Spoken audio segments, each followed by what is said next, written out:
Donald Trump ने कहा कि यूक्रेन में युद्ध खत्म करने के लिए बातचीत अब अंतिम दौर में है और इसे समाप्त करने का समय आ गया है। दोनों नेताओं की यह मुलाकात फ्लोरिडा के लग्जरी रिजॉर्ट मार-ए-लागो में हुई, जहां अमेरिका और यूक्रेन के अधिकारियों द्वारा तैयार किए गए 20 सूत्री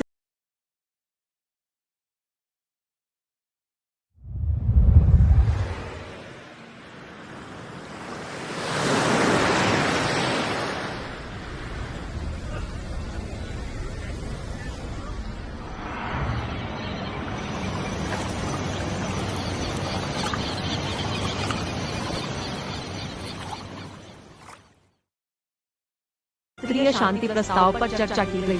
साथ ही यूक्रेन को सुरक्षा गारंटी दिए जाने के मुद्दे पर भी बातचीत हुई। दोनों राष्ट्रपतियों की मुलाकात होने से ठीक पहले यूक्रेन युद्ध को लेकर ट्रंप ने रूसी राष्ट्रपति व्लादिमीर पुतिन से भी बातचीत की। दोनों नेताओं के बीच करीब 75 मिनट तक फोन पर चर्चा हुई, जिसमें ट्रंप ने यूक्रेन में युद्ध को जल्द खत्म करने पर जोर दिया। इस बातचीत की जानकारी पुतिन के विदेश मामलों के सलाहकार यूरी उशाकोव ने देते हुए बताया कि बातचीत के दौरान शांति वार्ता और संघर्ष समाप्त करने के विकल्पों पर विस्तार से चर्चा हुई। यूक्रेन के राष्ट्रपति जेलेंस्की ने भी एक्स पर पोस्ट कर अमेरिकी राष्ट्रपति डोनाल्ड ट्रंप के साथ हुई मुलाकात को बेहद अहम बताया है। उन्होंने कहा कि शांति प्रक्रिया को लेकर सभी मुद्दों पर सार्थक चर्चा हुई और हाल के हफ्तों में दोनों देशों की टीमों के बीच अच्छी प्रगति हुई है। दोनों नेता इस बात पर सहमत हुए कि स्थायी शांति के लिए सुरक्षा गारंटी सबसे जरूरी है। इस मुलाकात में तय हुआ है कि अगले हफ्ते दोनों देशों की टीमें फिर बैठक करेंगी, जबकि जनवरी में ट्रंप यूक्रेनी और यूरोपीय नेताओं की मेजबानी करेंगे। थाईलैंड और कंबोडिया के बीच जारी संघर्ष रुकवाने को लेकर अमेरिकी राष्ट्रपति डोनाल्ड ट्रंप ने social media platform truth social पर एक पोस्ट किया है। ट्रंप ने अपने पोस्ट में बताया कि जल्दी ही दोनों देश आपसी लड़ाई को अस्थायी रूप से रोक देंगे और शांति के रास्ते पर लौटेंगे।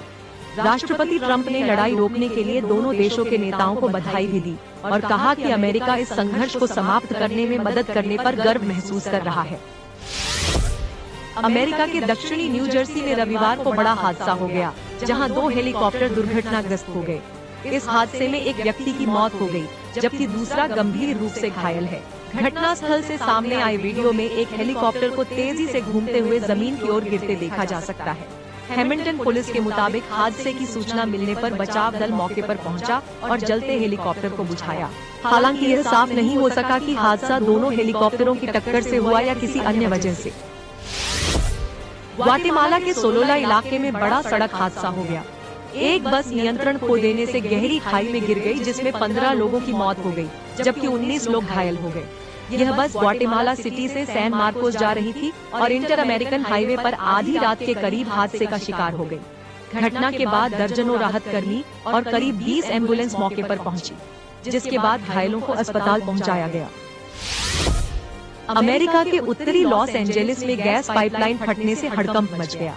गैस रिसाव के चलते प्रशासन ने आसपास रहने वाले लोगों से घरों के अंदर रहने की अपील की और एहतियातन दक्षिणी कैलिफोर्निया के एक प्रमुख हाईवे को कई घंटों के लिए बंद कर दिया गया।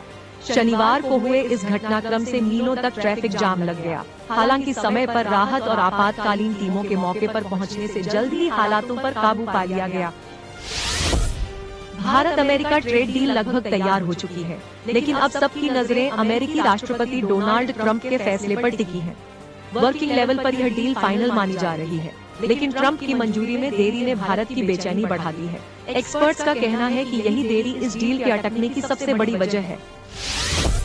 अमेरिका ने संयुक्त राष्ट्र की फंडिंग में बड़ी कटौती की है। इस बार ट्रंप सरकार ने सिर्फ $2 अरब की मदद देने का ऐलान किया है।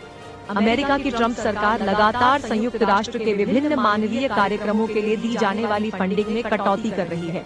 ट्रंप ने संयुक्त राष्ट्र की एजेंसियों को धमकी दी है कि या तो वे नई हकीकत को जान लें या फिर मिटने के लिए तैयार रहें।